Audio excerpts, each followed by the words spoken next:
तो एक कारण जो होता है उसका नहीं होने का एक कारण तो होता है अनुनाद। अनुनाद की वजह से मैंने उस दिन आपको ये बताया था कि अनुनाद की वजह से क्या होता है, ये जो जितने भी सिंगल बॉन्ड है ना, सिंगल बॉन्ड डबल बॉन्ड का जैसा हो जाता है, डबल बॉन्ड सिंगल बॉन्ड का जैसा हो जाता है। ठीक है, तो उससे क्या होता है, उसकी बॉन्ड लेंथ जो होती है वो कम हो जाती है, सिंगल बॉन्ड की बॉन्ड लेंथ ज्यादा होती है। ठीक है ना, डबल बॉन्ड की बॉन्ड लेंथ जो होती है वो कम होती है। ठीक, तो इसलिए क्या होता है, जहां जहां पर डबल बॉन्ड आएगा तो डबल बॉन्ड को तोड़ने के लिए हमको सिंगल बॉन्ड की तुलना में ज्यादा ऊर्जा की जरूरत पड़ेगी। तो इसलिए हेलो एरिन जो है वो आसानी से नाभिक से नहीं प्रतिस्थापन अभिक्रियाएं नहीं देते हैं। ठीक है, और उसका कारण हमने ये देखा, और दूसरा ये भी था कि हमने ये जो इसमें हाइब्रिडाइजेशन होता है वो कैसा होता है, इसमें होता है sp2 हाइब्रिडाइजेशन, है ना। हेलो एरिन में कैसा होता है, sp3 होता है, कार्बन और हेलोजन परमाणु के बीच में। तो जहां पर sp2 हाइब्रिडाइजेशन होता है, sp2 हाइब्रिडाइजेशन में क्या होगा, ये s का जो प्रतिशत होता है ना ये बढ़ जाता है, s का परसेंटेज बढ़ जाता है। ठीक है, इस वाले में s का कितना प्रतिशत होगा, 25% होगा। यहाँ पे कितना हो जाएगा, लगभग 33 से ज्यादा हो जाएगा। अरे टोटल 100 होगा ना, टोटल 100 में ये 3 हो गया ना, एक एस हो गया 2 पी हो गया, तो एस का करेक्टर कितना आएगा, 33% के आसपास आएगा, 33 कुछ आएगा, तभी तो तीनों को जोड़ेंगे तो 100 हो जाएगा। तो जैसे जैसे ये 33% बढ़ जाता है, मतलब जैसे जैसे एस करेक्टर बढ़ता है तो वहां पर कार्बन की इलेक्ट्रोनेगेटिविटी बढ़ती जाती है।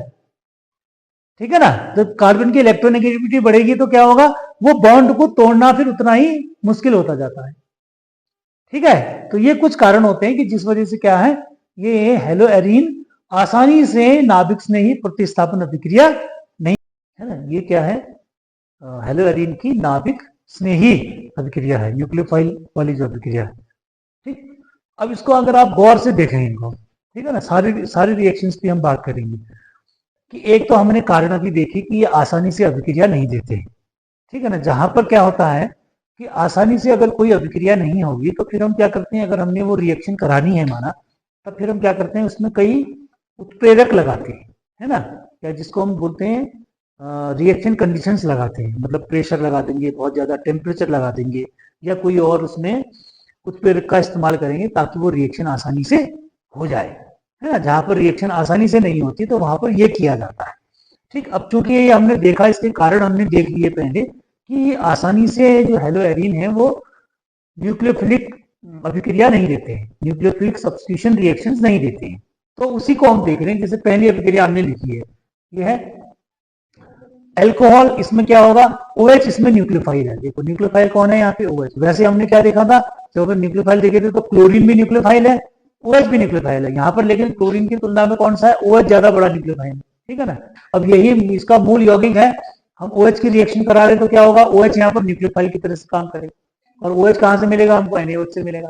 लेकिन ये आसानी से न्यूक्लियोफिलिक रिएक्शन नहीं दे रहा है, मतलब प्रतिस्थापन नहीं कर रहा है। क्या कर रखा है, देखो हमने इसमें 623 केल्विन का टेम्परेचर लगा रखा है, उसके साथ साथ क्या किया है, 300 एटमॉस्फेरिक प्रेशर लगा रखा है, प्लस इसमें जो है एक प्रोटॉन भी साथ में लगा हुआ है। ठीक है, ये रिएक्शन कंडीशन है, तब जाकर के ये क्या हो रहा है, न्यूक्लियोफिलिक सब्स्टिट्यूशन रिएक्शन हो रही है। पहली बात, पहली रिएक्शन ये हो गई, है ना। इससे पहले वाली जब हमने हेलो एल्केन में देखा था, तो हेलो एल्केन में हमने इस तरह की कोई रिएक्शन कंडीशन नहीं देखी थी, आसानी से रिएक्शन हो जाती है, प्रतिस्थापन हो जाता है। केवल हमने ये देखा था कि किससे कौन सा बड़ा न्यूक्लियोफाइल उसको प्रतिस्थापित कर रहा है, ये देखा था हमने। ठीक, अच्छा अब दूसरे वाले में देखो, हमने ये कहा था दूसरा कारण कि अगर किसी बेंजीन रिंग में कोई इलेक्ट्रॉन विड्रॉइंग ग्रुप लगा हो, विड्रॉइंग मतलब होता है जो इलेक्ट्रॉन को खींचने वाला ग्रुप होता है, ठीक है, अगर इलेक्ट्रॉन को खींचने वाला ग्रुप कहीं पर लगा होता है तो वो भी क्या करता है, वो फिर इस न्यूक्लियोफिलिक सब्स्टिट्यूशन रिएक्शन को आसान कर देता है। समझे बात, न्यूक्लियोफिलिक क्या सब्स्टिट्यूशन रिएक्शन को कौन आसान करता है, जो बेंजीन रिंग में इलेक्ट्रॉन को खींचने वाला ग्रुप होता है, जो अपनी ओर को इलेक्ट्रॉन को खींचता है। दो तरह के ग्रुप होते हैं, एक तो बेंजीन को इलेक्ट्रॉन्स देने वाले ग्रुप होते हैं, जैसे आपका मिथाइल ग्रुप है ना, एल्किल ग्रुप है, वो इलेक्ट्रॉन देने वाला ग्रुप होता है। दूसरा बेंजीन से इलेक्ट्रॉनों को खींचने वाला ग्रुप होता है। ठीक है, तो ये खींचने वाला ग्रुप लगा हुआ है, ये खींचने वाला ग्रुप लगा है, तो खींचने वाला ग्रुप हमने पैरा पोजीशन में लगाया हुआ है। तो इसके लगाने से क्या हुआ, देखो यही रिएक्शन थी, ये थोड़ा सा परिवर्तन हो गया ना, हमने क्या कर दिया, प्रेशर को हटा दिया, प्रेशर कंडीशन हट गया, टेम्परेचर भी देखो इसमें ज्यादा था, इसमें कम आ गया, तो रिएक्शन हो गई। कहने का मतलब हुआ पहले की तुलना में रिएक्शन थोड़ी आसानी से। ठीक है, अब इसी को फिर से देखते हैं। तीसरे वाले में हमने क्या किया, एक और N2 ग्रुप को लगा दिया, एक और विड्रॉइंग ग्रुप को ऑर्थो पोजीशन में लगा दिया। यहां पर पहले वाले में पैरा में लगाया था, इसमें ऑर्थो में लगा दिया। तो फिर क्या हुआ, फिर ये टेम्परेचर और घट गया। देखो 368 में ही कर रहे हैं, थोड़ा ही गर्म कर रहे हैं, तो ये रिएक्शन क्या हो रही है, हो जा रही है। ठीक है, अब इससे और इंटरेस्टिंग बात देखो, और क्या हो रहा है, जब इसी को हमने ये कर दिया, अब हमने ये तीनों NO2 ग्रुप लगा दिए, दोनों ऑर्थो पोजीशन पर और पैरा पोजीशन पर। तो यहां पर क्या हो रहा है, खाली गर्म कर रहे हैं हम H2O के साथ में, तब भी हमारा प्रतिस्थापन।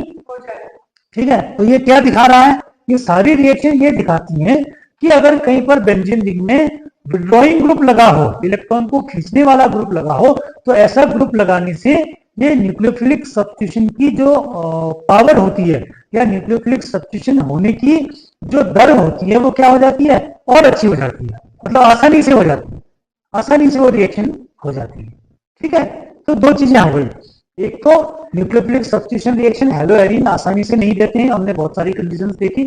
दूसरा, अगर इस प्रकार के ग्रुप लगे रहते हैं कहीं पर, तो ये क्या करते हैं, उस रिएक्शन को होने में थोड़ी मदद करते हैं।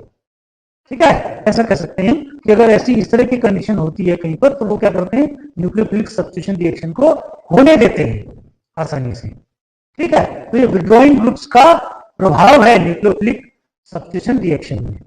ठीक है, तो ये इस तरह से न्यूक्लियोफिलिक सब्स्टिट्यूशन रिएक्शन होती है। अब हम इसके कुछ